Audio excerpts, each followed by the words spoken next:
Jamila! Na'am baba. Yaki nan. To.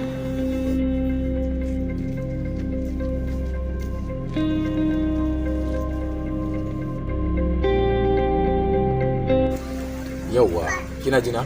Eh. Abin da nake so in gaya miki shi duk yacce za a yi da ke kada ki yadda ki ƙarya. Kina jina? Kada ki sake ki ƙarya. Komai daren daɗewa kuma. Baba wai me isa umma take maka haka? In ka ce ta yi ba za ta yi ba. In ka ce ta bari ba za ta bari ba. Rabu da 'yar banza, shegiya 'yar iska. Kwanan nan zan mata kishi ai.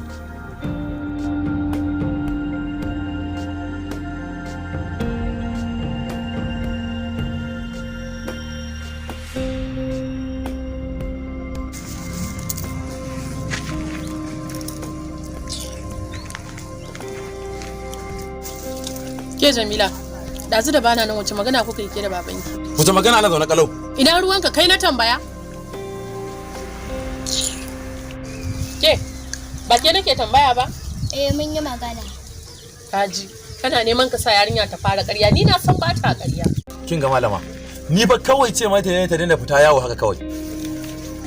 Wai dan Allah malam in tambaye ka, kai na tambaya? Ita ba ta da bakin da za ta gaya min magana sai kai? Idan baka bari ta faɗa anan ba in na sa ta a ɗaki sai in ga in za ka biyo ni ɗakin. Umma cewa yayi in daina ƙarya. Kin gani ko? Dama ni cewa ne ta daina yin ƙarya.